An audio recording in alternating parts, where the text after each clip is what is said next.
నమస్తే. ఇన్నాళ్ళు నన్ను సపోర్ట్ చేస్తూ, ఎంకరేజ్ చేస్తూ మీ ప్రేమను నాకు అందిస్తున్న ప్రతి ఒక్కరికి కృతజ్ఞతలు. అలాగే ఈ వీడియో కూడా ఖచ్చితంగా మీకు ఉపయోగపడుతుంది. లైక్, షేర్ అండ్ సబ్స్క్రైబ్ చేసి మీ సపోర్ట్‌ని నాకు అందించండి. అలాగే ఈ వీడియో పట్ల మీకున్న అభిప్రాయాన్ని కామెంట్ సెక్షన్‌లో కామెంట్ చేసి తెలియజేయండి.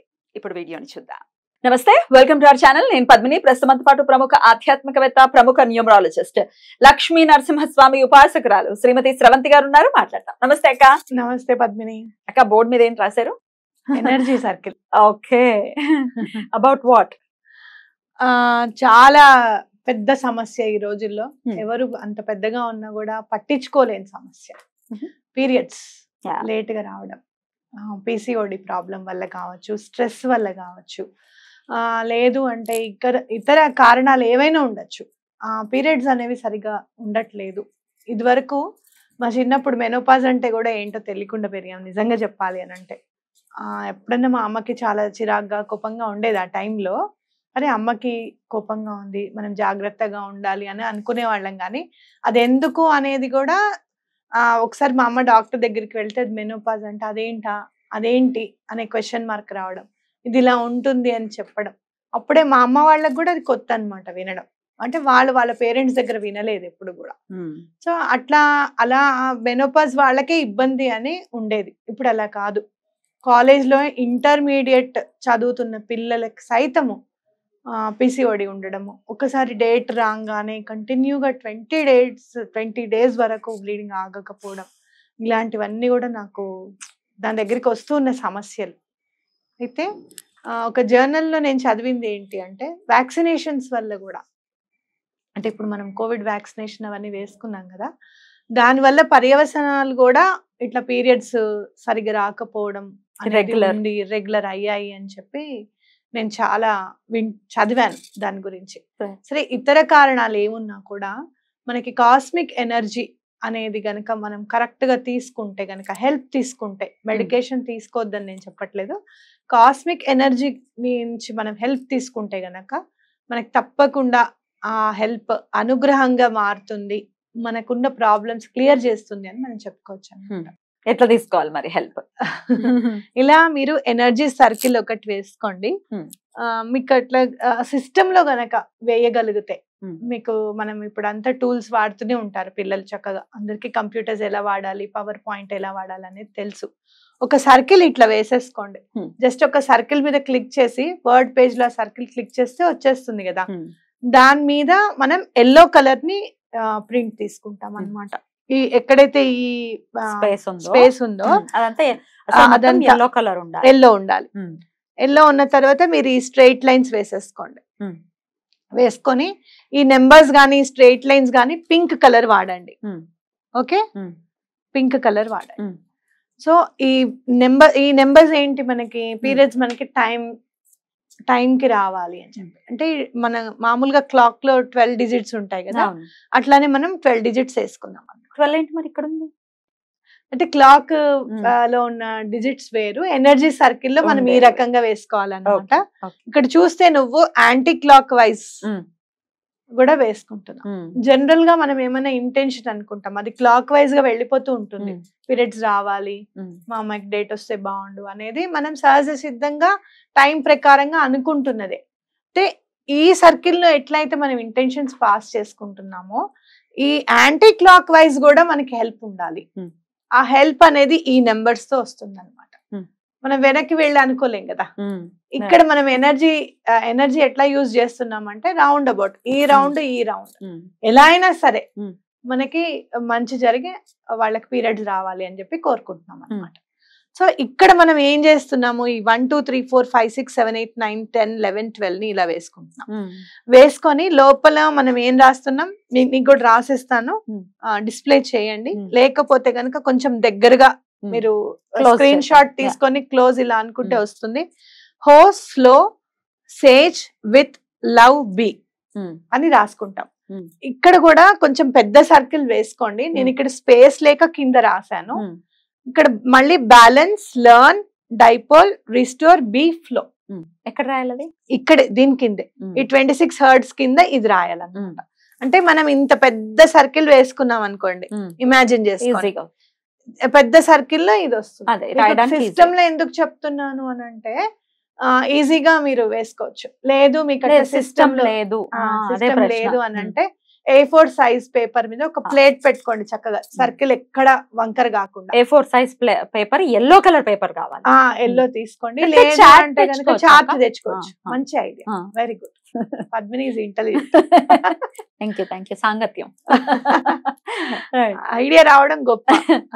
అయితే ఎల్లో కలర్ చార్ట్ కూడా తీసుకోవచ్చు, ఎల్లో కలర్ పేపర్ ఏదైనా కూడా తీసుకోవచ్చు మీరు. అప్పుడు ఏం చేయాలి, మనము పింక్ కలర్ స్కెచ్ తో దీన్ని నీట్ గా చక్కగా మీరు ఎక్కడ వంకర్ లేకుండా స్కేల్ తో చక్కగా వేసుకొని నీట్ గా రాసుకోండి.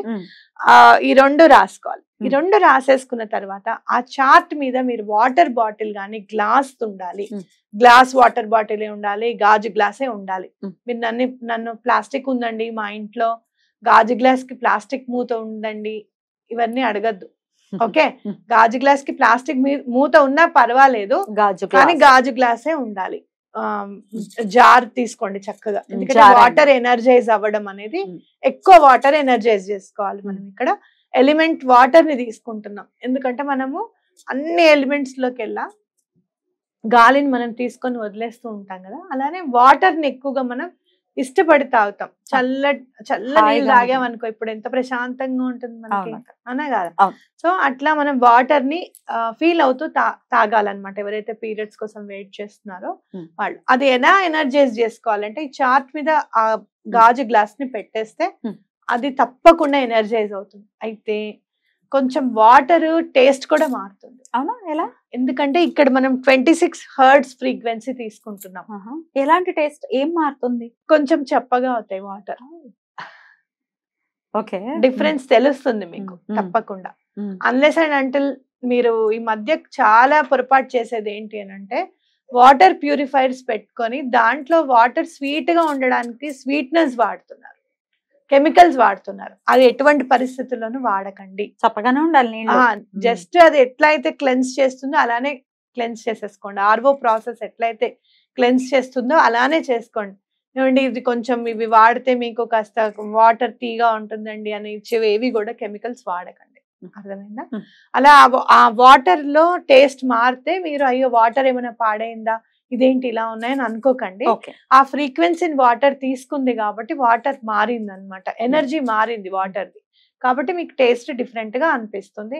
భయపడద్దు. ఆ వాటర్ ని చక్కగా రోజంతా తాగడం అన్నమాట. సో ఆ చార్ట్ కింద ఉంటుంది, దానిపైన ఈ గ్లాస్ జార్ ఉంటుంది, ఆ వాటర్ ని తాగుతూ ఉండాలి డే అంతా కూడా. ఎటువంటి పరిస్థితుల్లోనూ మీకు 3 months లోపల PCOD ప్రాబ్లం, మీరు వాడుతున్న మందులు వాడండి, దాంతో పాటుగా మంచినీళ్ళు కూడా మీరు ఎక్కువగా తాగుతారు. జార్ వాటర్ అనే వరకల్లా ఇప్పుడంటే మనం తాగుతాం పద్మిని, ఎండాకాలము 3 liters వాటర్ తాగుతాం. కానీ నేను గమనించాను ఒక రోజు కూర్చొని, ఎండాకాలం కూడా మనం మాక్సిమం 1.5 కంటే ఎక్కువ తాగట్లేదు. మనకి బాగా దాహం వేసినప్పుడు గుర్తు పెట్టుకొని తాగుతాయి. అలా కాదు, every lady should take 3 liters of water కంపల్సరీగా తాగాలి. ఆ 3 liters ఆఫ్ వాటర్ గుర్తు పెట్టుకొని ఆ జారే 3 times ఎనర్జైజ్ అవ్వాలి. ఒక 1 hour 2 hours, లేదు నైట్ పెట్టేసుకోండి చక్కగా, ఆ నైట్ అంతా ఎనర్జైజ్ అవుతాయి. అవి మార్నింగ్ లేచి తాగండి. సో అట్లా మీరు తీసుకుంటే మీరు వాటర్ కూడా చక్కగా తీసుకున్న వాళ్ళు అవుతారు, మెడిసిన్ కూడా చక్కగా పనిచేస్తుంది మీకు, ప్లస్ ఈ ఎనర్జీని కూడా మనం తీసుకుంటాం. 3 months తర్వాత ఆ చాట్ ని ఏం చేయమంటారు? 3 months తర్వాత మీరు ఏం చేస్తారు, ఇంకా నార్మలైజ్ అయ్యేదాకా వాడుకోవచ్చు. నార్మలైజ్ అయ్యేదాకా వాడుకోవచ్చు. అయితే అదేమైనా పాడైపోతుంది అలా ఏం అనుకోకండి. పాడైపోతే మళ్ళీ తయారు చేసుకోండి. పాడైపోయిన చాట్ ని ఏదైనా నీళ్ళల్లో కానివ్వండి, చెరువులో కానివ్వండి వేయండి, తొక్కని జాగాలో. అది ఎవరన్నా తొక్కేస్తున్నట్టుగా అట్లా కాకుండా వాటర్ లో వేస్తే దగ్గరికి అయిపోతుంది కదా, అప్పుడు చెట్లలో వేస్తే సరిపోతుంది. పింక్ కలర్ పెన్ ఇవాళే వచ్చిందక్క ఈ సందేహం. ఒకరు గ్రీన్ కలర్ పెన్ అన్నారు, అంటే పెన్నుకు గ్రీన్ కలర్ ఉండాలా, ఇంకుకు గ్రీన్ కలర్ ఉండాలా అని క్వశ్చన్ అడిగారు. అయితే పెన్నుకి కూడా గ్రీన్ కలర్ ఉంటుందమ్మా, నేను చిన్నప్పటి నుంచి వాడుతున్నాను. పైలట్ పెన్ అయినా కూడా పైన చిన్న చుక్క పెడతాడు వాడిది గ్రీన్ పెన్ అని చెప్పి. ఎట్లా గుర్తిస్తారు? ఇప్పుడు అందరు సైన్లు పెట్టడానికి ఉంటుంది, గబుక్కున్న గ్రీన్ పెన్ తో సైన్ చేయాలి గెస్టెడ్ ఆఫీసర్. ఆయన అన్ని పెన్లు రాసుకుంటూ కూర్చోలేడు కదా, దానికి ఒక రూల్ ఉంటుంది, ఒక చిన్న డాట్ ఉంటుంది. గ్రీన్ స్కెచ్ పెన్ కి గ్రీన్ కలరే ఉంటుంది. లైట్ గ్రీన్ కి లైట్ గ్రీన్ షేడ్ ఉంటుంది, గ్రీన్ కలర్ కి గ్రీన్ షేడ్ ఉంటుంది. అసలు ఈ కాబట్టి క్వశ్చన్ చూసుకోండి. పింక్ ఒక్కటి కలర్ ఆ అంటే క్వశ్చన్ ఎందుకు రేజ్ అవుతుందంటే పద్మిని, ఏదైనా సరే చాలా కరెక్ట్ గా చేయాలి, ఎక్కడ మిస్ అవ్వకూడదు మనము అనేటట్టుగా చేస్తుంది ఇంక పడటం ఇస్ ద మెయిన్ ఇది కదా, మోటో అదే కదా. పెన్ బయట బయట ఎట్లా ఉంటే అవన్నీ మీరు ఒకటి చెప్తున్నా, అంత సూక్ష్మంగా పరిశీలించకండి. నేను చెప్పేది అది. దాని దగ్గర ఉండిపోతే ఇది చేయలేము. ఒకటి అంత చిన్నగా పరిశీలించుకుంటూ వెళ్తే ప్రతిదీ అవాంతరంగానే కనిపిస్తుంది మనకి, ముందుకు వెళ్ళలేము. ఇంకా ఎవరన్నా వచ్చి ఇప్పుడు ఫర్ సపోజ్ గుమ్మడికాయ పగిలిపోయి కుళ్ళి నీళ్లు పడిపోతుంది, సో వాట్ ఏమి కాదు, ఎవరో బాధపడ్డారు, ఎవరో కన్ను పడింది, పాపం మనకేం కాకుండా అది పగిలిపోయింది అని చెప్పి నేచర్ కి దండం పెట్టుకొని అది తీసేసి చక్కగా క్లీన్ చేసుకొని ఇంకోటి పెట్టేసుకోవడమే. పగిలిపోయిందండి ఏమవుతుందంటారు అని 10 మందికి ఫోన్ చేస్తే 10 రకాల ఆన్సర్లు మన దగ్గర కరెక్ట్.